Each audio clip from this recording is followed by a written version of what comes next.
coronavirus pandemic, how the Biden administration is trying to navigate school reopenings. Capitol riot, why a group of Republicans is questioning Speaker Nancy Pelosi over security at the U.S. Capitol. Ash Wednesday, Pope Francis says Lent will take us from slavery to freedom. We'll explain. And religious freedom. An advocate for aid to the church in need tells us about the plight of persecuted Christians. On EWTN News Nightly for Wednesday, February 17th, 2021.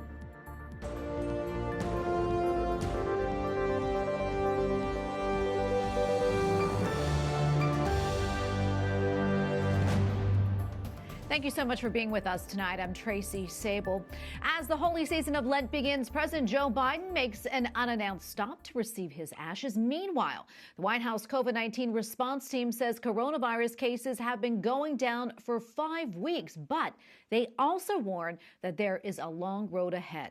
White House correspondent Owen Jensen reports. Owen. Tracy, good evening to you. The White House COVID-19 response team made some key points today about older kids, high school kids, and teachers getting back in the classroom. But first, President Joe Biden took a brief break today from his schedule so he could recognize the start of Lent. President Joe Biden departs the White House for Georgetown University this morning, where he met Catholic priests to mark Ash Wednesday.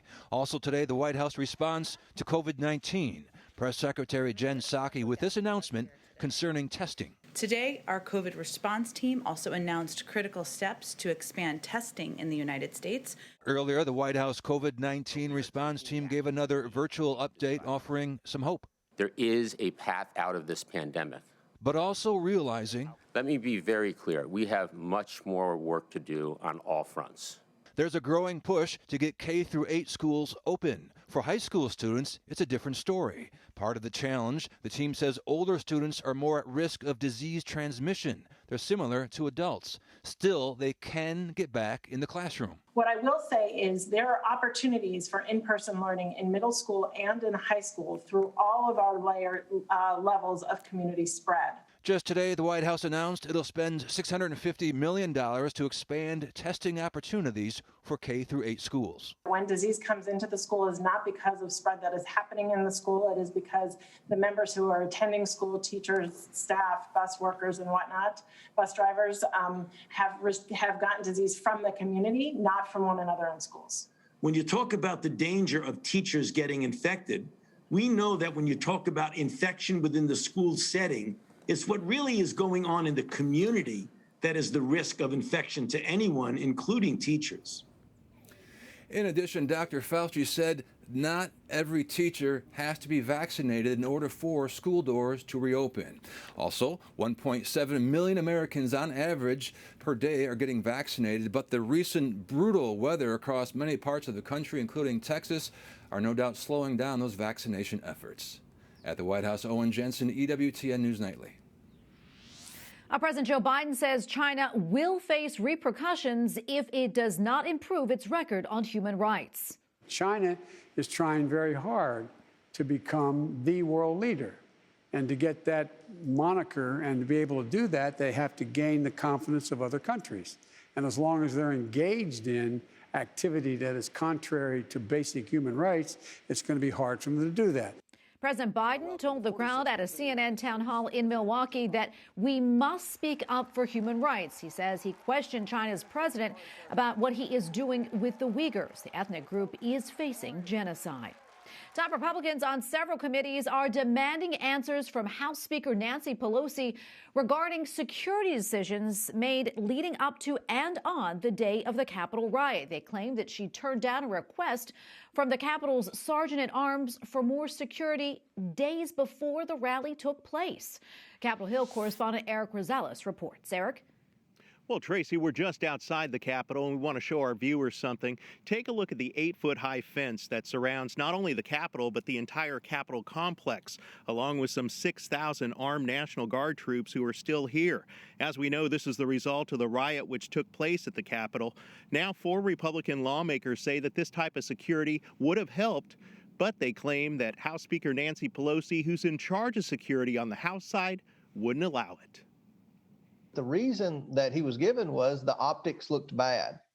So I think that Nancy Pelosi has some questions to answer. Congressman James Comer of Kentucky, along with Congressmen Rodney Davis, Jim Jordan, and Devin Nunes, sent this letter to House Speaker Nancy Pelosi on Monday, saying that, quote, many important questions about her responsibility for the security of the Capitol on January 6 remain unanswered. Congressman Comer says the Speaker is the one in charge of security of the House. What we have learned in the last few days is the head of the Capitol Police, who Pelosi asked to resign, Mr. Sund, in a letter stated that he was concerned about the potential for violence on January the 6th, on January the 4th. So 2 days prior. Congressman Comer tells me obviously someone had intelligence, but he says Nancy Pelosi turned a blind eye.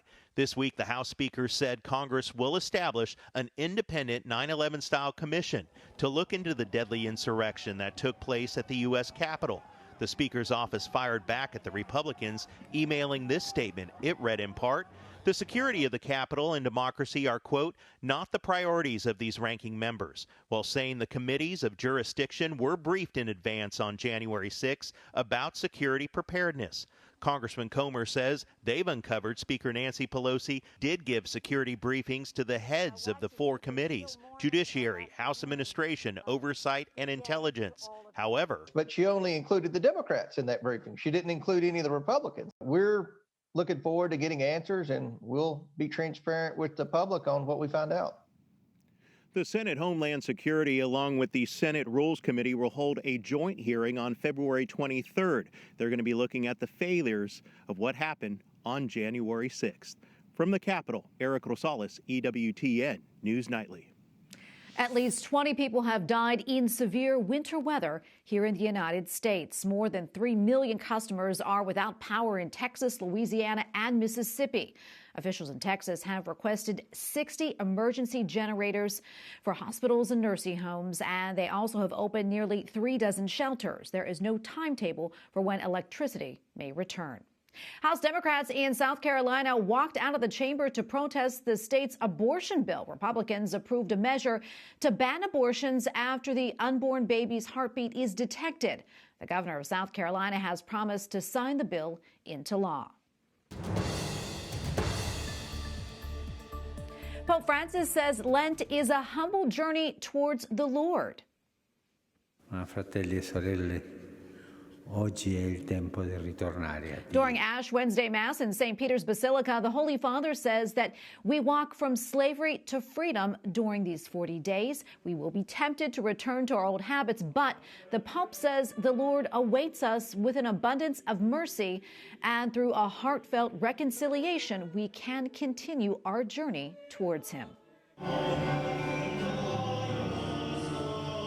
And in the Philippines, priests sprinkled ashes on the heads of attendees at Mass. They also offered tiny bags of blessed ashes so the faithful could bring them home and mark the sign of the cross on their foreheads themselves. Millions of people in the Philippines observe Ash Wednesday. An advocate for religious freedom says Lent is a time to reflect on the example of those who would rather die than renounce their faith.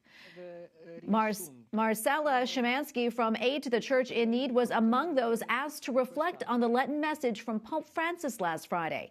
The Holy Father asked the faithful to use the weeks before Easter to renew our faith, hope, and love. Marcella Szymanski, European Union and United Nations Advocacy Officer for Aid to the Church in Need, joins us now from Brussels. Marcella, welcome, and thank you so much for your time today. So tell us, what was your message at the Vatican last week, and why exactly did you highlight persecuted Christians? It was a great honor for me to have the opportunity to bring the testimony of the persecuted Christians, particularly in this occasion, because the message of the Holy Father, as is written, and also what he said today on Ash Wednesday, is that Lent is a road back to God, like the road to Jerusalem, and we have the sense of belonging somewhere, and we just have to go back and find the guide to get there. And to me, the guide are the persecuted Christians. In my position, I get to hear many hundreds of testimonies of the modern day martyrs, and they are very, very impressive. Those who died, of course, that are stories told by their families, but also the ones who are surviving and give us the opportunity to learn from them. And Marcela, can you talk to us a little bit more about the cases of persecuted Christians that you've heard of? Can you give us some examples? I had it difficult to choose one case when I was requested to help illustrate the very profound message of the Holy Father. But then I remember that I had this rather horrible drawing from an 11-year-old in Aleppo that was given to me in September 2016 when she was asked to draw for us her recollection of a visit of the terrorist group Al-Nusra, who are still active in the area protected by the coalition in Syria. Her mother and sister in this drawing had their eyes covered, but she saw everything. With a very sharp pencil, she drew every drop of blood and every tear, the instruments of torture used on them to force them to say where were the men and the older boys, and for the women to renounce their Christian faith. Soldiers arrived just in time, the terrorists fled, and the family stayed alive to tell us about it and to pursue their Christian life in Aleppo today. Let us never forget them. This is the pain they are ready to suffer in the name of Jesus. And what's being done to help those persecuted Christians around the world? What can you tell us? Listen, we have Aid to the Church in Need is a global organization, and there are very few other global organizations that are in defense of Christians. Many are very regional. So we try to join forces in occasions. I do advocacy towards the European Union and to the UN when I can. However, we are, as you know, witnessing a lot of a tendency to trivialize the right to freedom of religion. And when I usually visit the UN, I am visiting the sad consequences of having ignored religious freedom violations. I visit the Human Rights Commissioner and the Commissioner for Refugees. So when I'm there, it's already too late. What we hope with policy making is when we join forces and we go, for example, to the International Religious Freedom Alliance at the UN, is that we will gain time, that we will arrive before the tragedy strikes.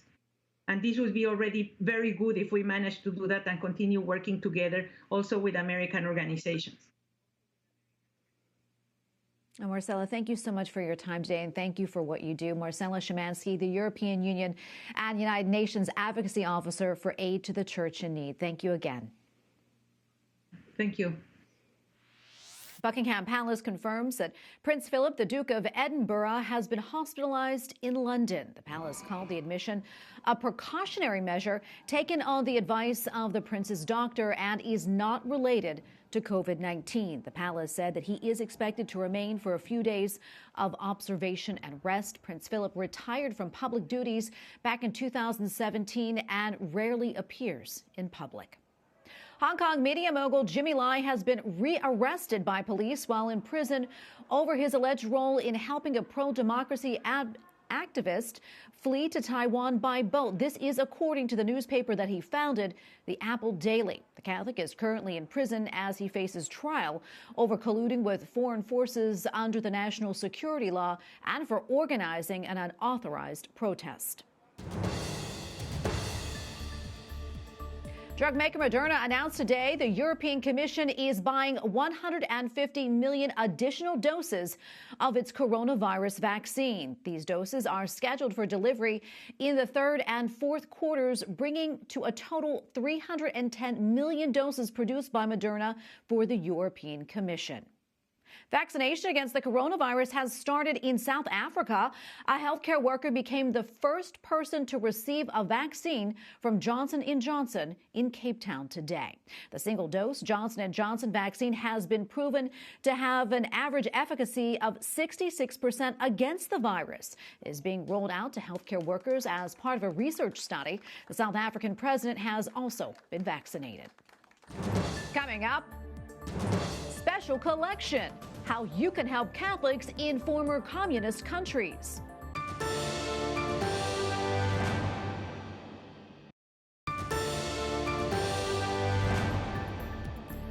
On this Ash Wednesday, the USCCB is asking the faithful in the U.S. to help Catholic ministries in more than 20 formerly communist countries by considering a donation to the collection for the church in Central and Eastern Europe.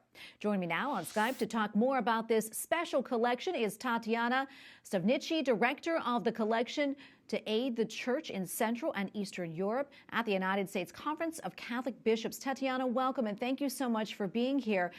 The theme for this year's collection is Restore the Church and Build the Future. Tell us a little bit about the significance of that theme and the importance of this effort, as well as some of the countries that the collection supports.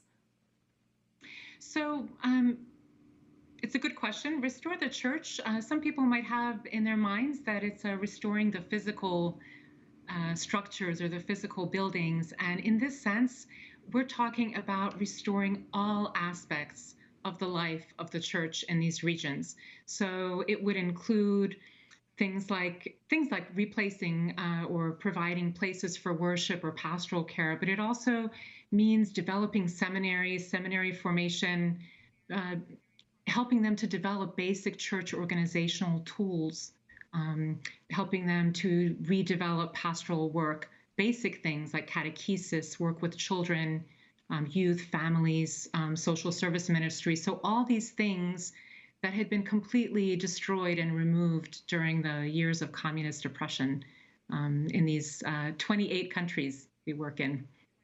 So. And can you talk about some of the residual effects maybe on the church in Central and Eastern Europe from communist rule, and what are the conditions there for Catholics right now? Mm-hmm. Yeah, so in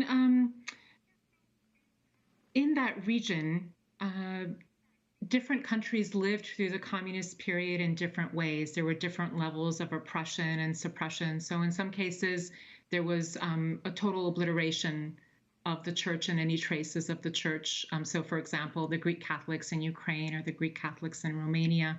In other areas, the church was allowed to exist on some level, but very controlled, in a very controlled way. And so one of the ways that the communist system worked was it ripped into the very fabric of society. And one of the ways that they did that was by trying to remove the church from people's hearts. And they were hitting at questions of trust. By controlling every aspect of life, they were removing practices, like common practices of interaction and of organization that we find now are some of the things that are missing and that the church is growing in the region. So the Catholic, you were asking about the conditions for Catholics there today. It's very varied. As you know, since our region covers 28 different countries, we have areas that are moving further along, which are the ones in Central Europe, like the Czech Republic or Slovakia or Poland. And then we have countries like Belarus, Russia, Ukraine, Central Asia, Georgia, that are still struggling to find their way through the recovery process from the communist systems. And Tatiana, we probably have less than a minute left, but I want to get to this. I want to know, if people want to help out, how can they donate? And quickly, what ways will those donations help? Yeah, so the best way to donate would be if it's through your parish. But if you miss your parish collection and you want to give outside of the collection, you can send your donation to the USCCB at you can find the information at www.usccb.org/CCEE. And you would make a check payable to the collection for Central and Eastern Europe. And the donations go to the full spectrum of the activity of the Catholic Church that's being renewed in that area. So anywhere from seminary formation in Ukraine to helping to rebuild parish spaces, worship spaces, pastoral spaces for example, for the church in Belarus, which was cut down to about 25% of the number of their churches after the communist period. So they've been rebuilding with that, and we've been helping them to create places where people can meet together. I also want to take just a minute. I have such an opportunity when I travel to visit all these countries to hear the thanks of all our grantees And I wanted to pass on those thanks to the listeners today. They keenly feel the solidarity and the friendship that's offered by American Catholics through this collection. And they always ask me to relay their thanks, and I'm very grateful for this opportunity to be able to do that today. Oh, that is wonderful. Tatiana, thank you so much for relaying that to us, and thank you for coming on the newscast and sharing that with us. We appreciate it. Thanks for what you do. Mm-hmm. Thank you. God bless. And we have some sad news to pass along to you this evening. Longtime conservative radio host Rush Limbaugh has died after a battle with lung cancer. Limbaugh was one of the most powerful voices on the American right. His broadcasting career spanned more than 30 years, and his show was carried on nearly 600 stations in the United States. Last year, he received the Presidential Medal of Freedom from former President Donald Trump during the State of the Union address. Rush Limbaugh was 70 years old. Up next, what Christ suffered, how a new book provides perspective on the Passion just in time for Lent.